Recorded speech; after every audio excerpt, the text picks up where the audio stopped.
अस्सलाम वालेकुम वरहमतुल्लाहि वबरकातुहू। आज शहर मैसूर में social democratic party of India का जानिब से एक अहम जो प्रेस कॉन्फ्रेंस मुनक़िद किया गया है, इसमें मेरे साथ हमारा state working committee member Amjad Khan साहब और हमारे स्टेट वर्किंग कमेटी मेंबर मौलाना नूरुद्दीन फारूकी साहब और हमारे डिस्ट्रिक्ट सेक्रेटरी जावेद भाई मौजूद हैं। जो आने वाले लोकसभा इंतखाबात का एक अहम डिक्लेरेशन करने के लिए ये प्रेस कॉन्फ्रेंस ऑर्गेनाइज किया गया है। देश की हालात आप बेहतर जानते हैं।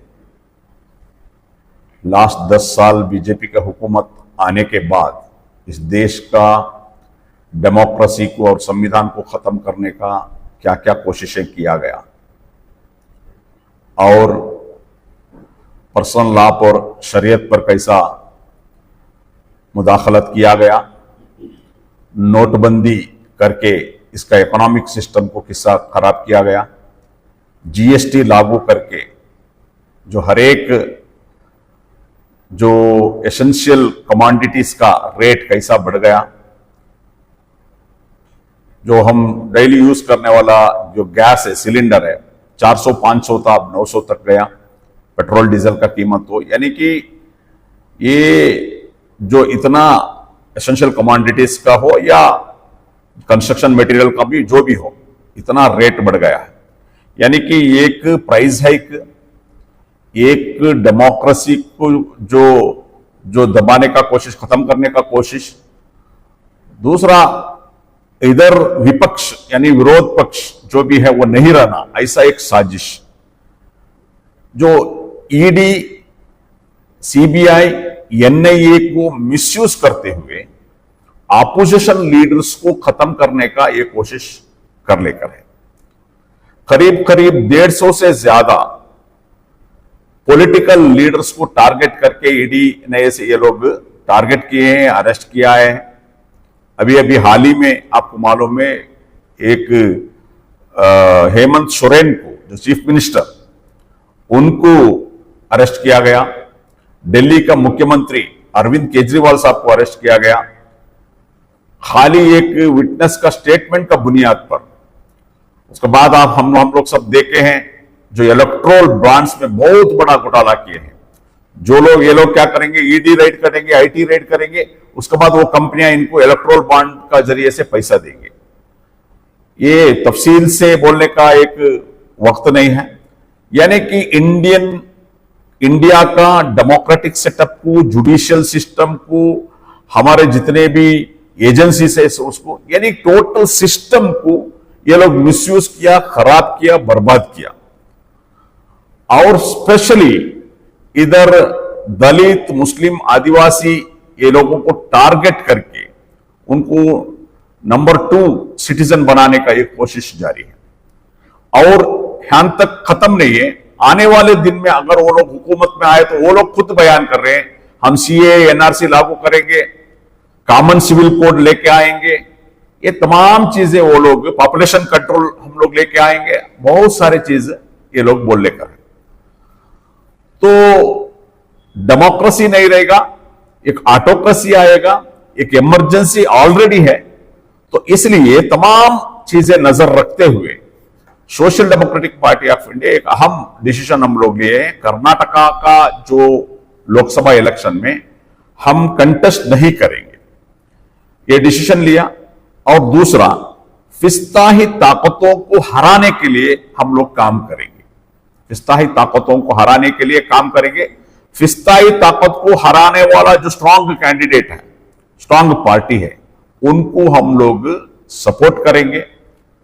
और इसमें इसका मतलब नहीं है कि जो भी हम लोग सपोर्ट करते हैं उनका हर पॉलिसी को हम मानते हैं, ऐसा नहीं है। पॉलिटिकल पार्टी का डिफरेंसेस ऑफ ओपिनियन रहता है। फॉर एग्जाम्पल, अभी आम आदमी पार्टी पंजाब में कांग्रेस को हराया, अपोजिशन है, उसके बावजूद भी वो लोग एक ब्रॉडर इसमें एक हो गए। ऐसा एक ब्रॉडर एस्पेक्ट में इंडिया को, डेमोक्रेसी को बचाने के लिए हम लोग एक डिसीजन लिए हैं। पहले हमारा डिस्कशन ये था, 1 साल से चलने करता कर्नाटक में 6-7 जगहों में हम लोग कंटेस्ट करना है बोलकर, उसके बाद हमें हालात का हाजरा देखते हुए हम लोग ये इलेक्शन में कंटेस्ट नहीं करेंगे। हालांकि फॉर एग्जांपल इधर मेन ऑपोजिशन कांग्रेस है, कांग्रेस का हमारा डिफरेंसेस है, हालांकि 2B रिजर्वेशन एक लोग लागू नहीं करे, और जो बैकवर्ड कांतराज आयोग का रिपोर्ट अभी भी मुकम्मल ये लोग स्वीकार नहीं करे, हिजाब बैन ये लोग वापस नहीं लिए, अजान का हो, हिजाब का हो, यानी माइनॉरिटी बजट 10,000 करोड़ दे तुम बोलकर 2,200 ये बार दिए हैं, और ऐसा बहुत सारे कोताहियां, बहुत सारे एंटी मुस्लिम पॉलिसीज है।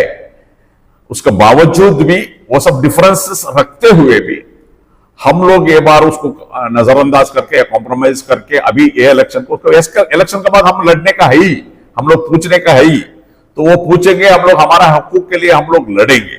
तो इसलिए अवाम को साफ साफ ये एक पैगाम हम देने चाह रहे हैं, ये बार फिस्ताही ताकत को हराने के लिए हर वो इंसान को कोशिश करना चाहिए, जद्दोजहद करना चाहिए।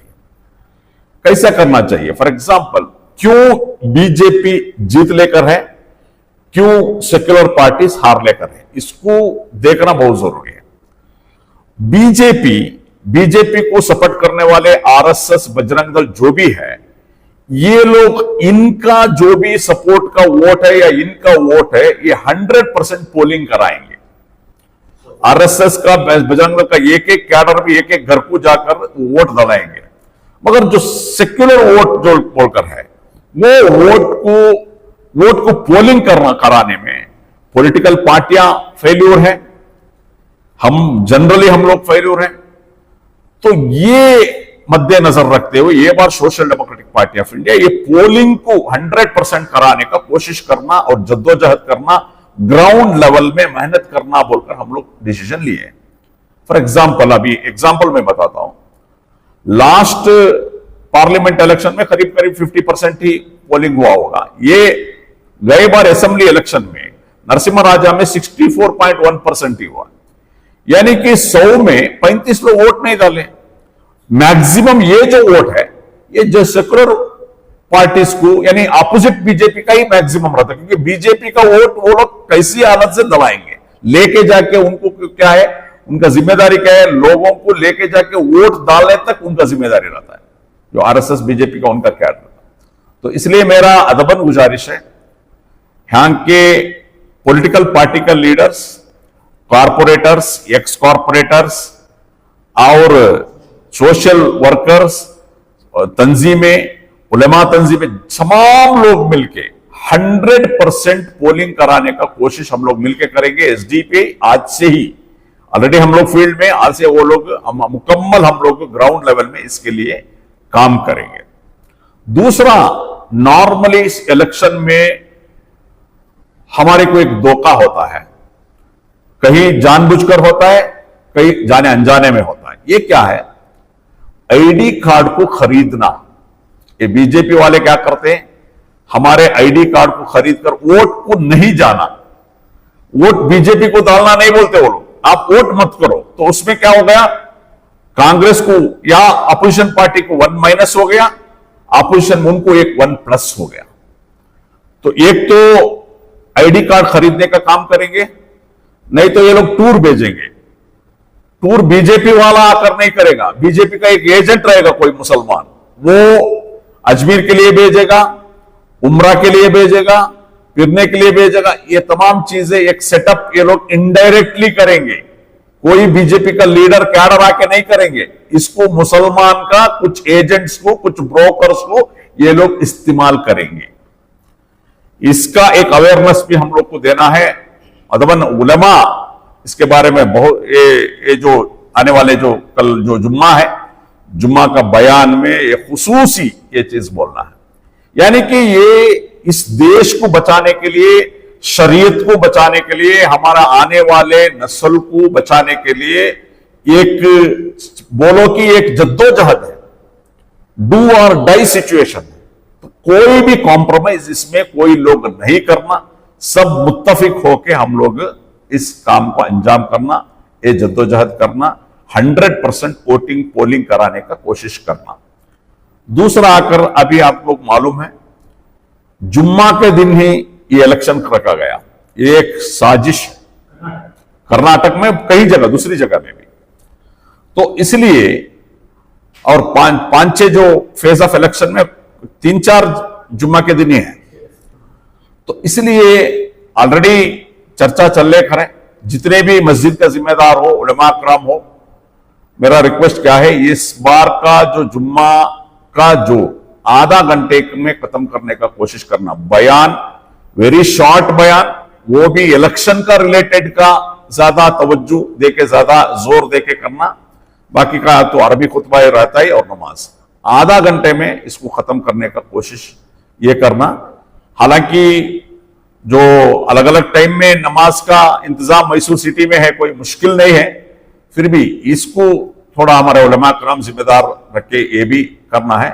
यानी कि बोलने का मतलब यह है कि मुकम्मल हमारा हर एक वोट पोलिंग होना है। दूसरा, हर एक घर वालों को, जिम्मेदारों को मेरा अदबन गुजारिश है, आपके बेटा या बेटी, आपका रिश्तेदार, आपका घर वाले बाहर रहेंगे, यानी कि अदर सिटीज में रहेंगे या कई काम के लिए जाके रहेंगे, तो ये बार जैसा हम ईद को बुलाते हैं या शादी को बुलाते हैं, ऐसा आप लोगों को, उनको सभी तमाम लोगों को बुलाना पड़ेगा, बुला के उनको वोटिंग कराना पड़ेगा। तो ये तमाम चीजें हैं। Social democratic party of India एक रिस्पॉन्सिबल पॉलिटिकल पार्टी होकर हमारा जिम्मेदारी हम लोग निभा रहे हैं। ग्राउंड लेवल में ये बार हम लोग काम करेंगे, फिस्ताही ताकतों को हराने का भरपूर कोशिश पूरा कर्नाटक में, पूरा इंडिया में हम लोग इंशाल्लाह हमारा कितना भी मेहनत है वो मेहनत हम लोग डालेंगे। दूसरा, वोटिंग को डिस्टर्ब करने के लिए कुछ फिस्ताही ताकतों ने करने का कोशिश भी ये लोग करेंगे, उसमें भी हम लोग क्या है, उसमें इंफ्लुएंस नहीं होना है, वो सब देख के हम लोग इत्मीनान के साथ हम लोग काम करना है और इलेक्शन कमीशन का जो भी डायरेक्शन है उसको साथ देके 100% हम लोग वोटिंग कराना। इसमें मेरा रिक्वेस्ट है, देखो पॉलिटिकल अलग अलग पॉलिटिकल पार्टीज है, अलग अलग तंजीमें हैं, हमारे जो डिफरेंस ऑफ ओपिनियन, मुत्तफिक राय, ये रहता ही है, ये खत्म नहीं हो जाएगा। इसको थोड़ा हम लोग नजरअंदाज करके मुत्तफिक होके फिस्ताही ताकतों को हराने का कोशिश करेंगे। डिफरेंसेस ऑफ ओपिनियन को हम लोग बहस करेंगे, जद्दोजहद करेंगे, या जो मेजर पॉलिटिकल पार्टी इधर रूलिंग में है कांग्रेस, बहुत सारे हम लोग को नुकसान किया है, जो मैं बताया कैसा कि हिजाब वगैरह बहुत सारे इशू में, वो हम लोग इलेक्शन के बाद हम लोग लड़ेंगे, जद्दोजहद करेंगे, हासिल करने का कोशिश करेंगे, वो बड़ी बात नहीं है। तो मैंने यही बता रहा हूं, अगर डिफरेंस ऑफ ओपिनियन है, पॉलिसी का खिलाफ है, आइडियोलॉजी का थोड़ा कुछ खिलाफ रहे, तो भी वो सब नजरअंदाज करके इस इलेक्शन में एक ही एजेंडा है, फिस्ताही ताकतों को हराना। बस इसी एजेंडा में हम लोग जद्दोजहद और कोशिश करेंगे। मैं तमाम जितने भी हमारे चैनल्स में ये हमारा वीडियो देख रहे हैं, ज्यादा से ज्यादा इसको आप हर इंसान तक पहुंचाना है, और कम से कम एक एक आदमी, कम से कम एक 10-20 घर को जाके, या कम से कम उनका रिश्तेदार और फ्रेंड्स को घर को जाके ये जो पैगाम पहुंचाना है, ये हमारा एक अहम जो डिसीजन आप लोगों को सुनाना था। तो मैं कोशिश करता हूं हमारे एसडीपी के हर कैडर मेंबर, सपोर्टर और जितने भी अवाम हैं इसमें अमल करेंगे और 100% फिस्ताही ताकतों को हराने का कोशिश हम लोग करेंगे। Thank you. जिस तरह हिंदुस्तान में इंडिया अलायंस को तो सारी जितनी अलग अलग पार्टियां हैं इसमें शामिल हो रही हैं, क्या एसडीपीआईपी जो है इंडिया अलायंस में शामिल है? एक्चुअली इंडिया अलायंस में हम लोग शामिल नहीं हैं, उसके बावजूद भी हम लोग फिस्ताही ताकतों को हराने के लिए जिस जगह इंडिया अलायंस का या दूसरा स्ट्रांग कैंडिडेट है जो फिस्ताही ताकत को हराने वाला है, उनको हम लोग सपोर्ट करेंगे। हालांकि हम लोग इंडिया अलायंस का एक पार्टनर नहीं है, हम बाहर है, इंडिपेंडेंट है, उसके बावजूद भी हम लोग जो लोग फिस्ताही ताकत का कैंडिडेट को हराने का कैपेसिटी वो कॉन्स्टिट्यूंसी में रखते हैं, उसको हम लोग स्टडी करेंगे और उनको सपोर्ट करेंगे। ಸೋಷಿಯಲ್ ಡೆಮೊಕ್ರೆಟಿಕ್ ಪಾರ್ಟಿ ಆಫ್ ಇಂಡಿಯಾದ ವತಿಯಿಂದ ಇಂದು ಏನು ಈ ಪತ್ರಿಕಾಗೋಷ್ಠಿ ಆಯೋಜಿಸಲಾಗಿದೆ, ಇದರ ಉದ್ದೇಶ ಕರ್ನಾಟಕದ ವಿಶೇಷವಾಗಿ ಮೈಸೂರು ಕೊಡಗು ಲೋಕಸಭಾ ಕ್ಷೇತ್ರದ ಮತದಾರರಿಗೆ ಒಂದು ಸಂದೇಶ ನೀಡುವ ನಿಟ್ಟಿನಲ್ಲಿ ಈ ಪತ್ರಿಕಾಗೋಷ್ಠಿ ಆಯೋಜಿಸಲಾಗಿದೆ. ಸೋಷಿಯಲ್ ಡೆಮೊಕ್ರೆಟಿಕ್ ಪಾರ್ಟಿ ಆಫ್ ಇಂಡಿಯಾವು ಜಾತ್ಯತೀತ ಭಾರತ ಮತ್ತು ಅದರ ಸಂವಿಧಾನ ಏನಿದೆ ಅದರಲ್ಲಿ ನಂಬಿಕೆ ಇಡುತ್ತದೆ ಮತ್ತು ಅದರ ರಕ್ಷಣೆಗಾಗಿ ಕಟಿಬದ್ಧ ಆಗಿದೆ. ಒಂದು ರಾಜಕೀಯ ಪಕ್ಷವಾಗಿ ನಾವು ಚುನಾವಣೆಗಳಲ್ಲಿ ಭಾಗವಹಿಸುವುದು ನಿರಂತರವಾದ ಒಂದು ಕ್ರಿಯೆಯಾಗಿದೆ ರಾಜಕೀಯ ಪಕ್ಷವಾಗಿ. ಆದರೆ ಈ ಬಾರಿ ನಾವು ದೇಶದ ಹಿತದೃಷ್ಟಿಯಿಂದ, ಭಾರತದ ಭವಿಷ್ಯದ ಹಿತದೃಷ್ಟಿಯಿಂದ, ಕರ್ನಾಟಕದ ಹಿತದೃಷ್ಟಿಯಿಂದ, ಭಾರತದ ಸಂವಿಧಾನವನ್ನು ರಕ್ಷಿಸುವ ನಿಟ್ಟಿನಲ್ಲಿ ಒಂದು ಕಠಿಣ ತೀರ್ಮಾನವನ್ನು ತೆಗೆದುಕೊಂಡಿದ್ದೇವೆ. ಈ ಬಾರಿ ನಾವು ಕರ್ನಾಟಕದಲ್ಲಿ ಲೋಕಸಭಾ ಚುನಾವಣೆಗೆ ನಮ್ಮ ಅಭ್ಯರ್ಥಿಗಳನ್ನು ಇಳಿಸ್ತಾ ಇಲ್ಲ, ಅಂದರೆ ನಾವು ಚುನಾವಣೆಯಲ್ಲಿ ಸ್ಪರ್ಧೆ ಮಾಡ್ತಾ ಇಲ್ಲ. ಬದಲಾಗಿ ನಾವು ಈಗ ಏನು ದೇಶಕ್ಕೆ ಅತ್ಯಂತ ಅವಶ್ಯಕವಾಗಿದೆ, ಅಂದರೆ ಫ್ಯಾಸಿಸ್ಟ್ ಶಕ್ತಿಗಳು ಏನು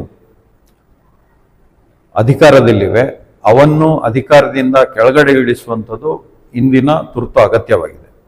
ಈ ನಿಟ್ಟಿನಲ್ಲಿ ನಾವು ಈ ಫ್ಯಾಸಿಸ್ಟ್ ಶಕ್ತಿಗಳ ವಿರುದ್ಧ ಅವರನ್ನು ಸೋಲಿಸುವ ಸಮರ್ಥ ಅಭ್ಯರ್ಥಿಗಳು ಯಾರಿದ್ದಾರೆ ಅವರಿಗೆ ನಾವು ಅವರ ಗೆಲುವಿಗಾಗಿ ನಾವು ಕೆಲಸ ಮಾಡಲಿಕ್ಕೆ ಬಯಸಿದ್ದೇವೆ. ಆ ನಿಟ್ಟಿನಲ್ಲಿ ನಮ್ಮ ಕಾರ್ಯಕರ್ತರು ಈ ಫ್ಯಾಸಿಸ್ಟ್ ಶಕ್ತಿಗಳನ್ನು ಹೇಗೆ ಸೋಲಿಸಬೇಕು, ಯಾವ ರೀತಿಯಲ್ಲಿ ನೀವು ಕಾರ್ಯಾಚರಿಸಬೇಕು, ಮತದಾರರಲ್ಲಿ ಯಾವ ರೀತಿ ಜಾಗೃತಿ ಉಂಟು ಮಾಡಬೇಕು, ಮತ್ತು ಈ ಜಾತ್ಯತೀತ ಸಂವಿಧಾನ ಪರವಾದ ಎಲ್ಲ ಮತದಾರರು ಮತದಾನದ ದಿನದಂದು ಮತದಾನ ಮಾಡದೆ ಕರ್ತವ್ಯ ವಿಮುಖರಾಗಬಾರದು ಅಂತ ಹೇಳಿ ಅವರಲ್ಲಿ ಜಾಗೃತಿ ಉಂಟು ಮಾಡಬೇಕು. ಈ ಕೆಲಸವನ್ನು ನಾವು ನಿರಂತರವಾಗಿ ಮಾಡ್ತಾ ಬಂದಿದ್ದೇವೆ. ಇಂದಿನಿಂದ ಅದನ್ನು ನಾವು ತೀವ್ರಗೊಳಿಸ್ತೇವೆ. ಎರಡನೇದಾಗಿ ನಾವು ಇತರೆ ಜಾತ್ಯತೀತ ಪಕ್ಷಗಳು ಏನಿವೆ ಅವುಗಳ ಅಭ್ಯರ್ಥಿಗಳು ಈ ಫ್ಯಾಸಿಸ್ಟ್ ಅಭ್ಯರ್ಥಿಗಳನ್ನು ಸೋಲಿಸುವಲ್ಲಿ ಸಕ್ಷಮವಾಗಿದ್ದರೆ ನಾವು ಯಾವುದೇ ಪ್ರತಿಷ್ಠೆಯನ್ನು ಬದಿಗಿಟ್ಟು ಅವರನ್ನು ಕೂಡಿಕೊಂಡು ನಾವು ಈ ಮತದಾರರ ಜಾಗೃತಿ ಮತ್ತು ಮತದಾನದ ಪ್ರಮಾಣ ಏರಿಕೆಗಾಗಿ ನಾವು ಕೆಲಸವನ್ನು ನಿರಂತರವಾಗಿ ನಿರ್ವಹಿಸಿಕೊಂಡು ಬರ್ತೇವೆ. ಹಾಗೆಯೇ ವಿಶೇಷವಾಗಿ ಈ BJP ವಿರೋಧಿ ಮತಗಳು ಏನಿವೆ ಅಂತಹ ಮತಗಳನ್ನು ಗುರುತಿಸಿ BJPಯು ಅವರು ಮತದಾನಕ್ಕೆ ಬಾರದ ಹಾಗೆ ತಡೆಯುವ ಬೇರೆ ಬೇರೆ ತಂತ್ರಗಾರಿಕೆಗಳನ್ನು ಉಪಯೋಗಿಸಬಹುದು. ಅವುಗಳ ಬಗ್ಗೆ ಕೂಡ ನಾವು ಮತದಾರರಲ್ಲಿ ಜಾಗೃತಿ ಉಂಟು ಮಾಡ್ತೇವೆ. ಅಂದರೆ ಅವರು ಪ್ರವಾಸಕ್ಕೆ ಕರೆದೊಯ್ಯೋ ರೀತಿ ಮಾಡಬಹುದು, ಮತ್ತು ಅವರ ಐಡೆಂಟಿಟಿ ಕಾರ್ಡ್ಗಳನ್ನು, ವೋಟರ್ ID ಖರೀದಿ ಮಾಡಿ ಅಥವಾ ಸಂಗ್ರಹ ಮಾಡಿ ಇಡುವಂತಹ ಪ್ರಕ್ರಿಯೆ ಆಗಿರಬಹುದು. ಮತ್ತು ಎಲ್ಲಕ್ಕಿಂತ ಮೇಲಾಗಿ ಶಾಂತಿ ಕದಡುವ ಪ್ರಯತ್ನವೂ ಕೂಡ ಆಗಬಹುದು ಈ ಮತೀಯವಾದಿ ಪಕ್ಷಗಳ ವತಿಯಿಂದ ಮತ್ತು ಅವರ ಬೆಂಬಲಿಗರ ವತಿಯಿಂದ. ಸೊ ಇವರ ಯಾವುದೇ ರೀತಿಯ ಪ್ರಚೋದನೆಗಳಿಗೆ ಒಳಗಾಗದೆ ಶಾಂತಿಯನ್ನು ಕಾಪಾಡಿಕೊಂಡು 100ಕ್ಕೆ 100ರಷ್ಟು ಮತದಾನದ ಪ್ರಮಾಣ ಏನಿದೆ ಭಾರತದ ಸಂವಿಧಾನ ಉಳಿಸುವ ನಿಟ್ಟಿನಲ್ಲಿ ಭಾರತದ ಎಲ್ಲ ಮತದಾರರು 100ಕ್ಕೆ 100ರಷ್ಟು ಪ್ರಮಾಣದಲ್ಲಿ ಮತದಾನ ಮಾಡಬೇಕು. ಈ ಬಗ್ಗೆ ನೀವು ಜಾಗೃತಗೊಳ್ಳಬೇಕು ಮತ್ತು ಇತರ ಎಲ್ಲ ಮತದಾರರಿಗೂ ಕೂಡ ಜಾಗೃತಿ ಉಂಟು ಮಾಡಬೇಕು ಅಂತ ಕೇಳಿಕೊಳ್ಳುವ ಉದ್ದೇಶದಿಂದ ತಮ್ಮ ಮೂಲಕ ನಾಡಿಗೆ ಈ ಸಂದೇಶವನ್ನು SDPI ಹರಡಿಸ್ತಾ ಇದೆ. ತಮ್ಮ ಮೂಲಕ ಮನವಿ ಮಾಡಿಕೊಳ್ತಾ ಇದೆ.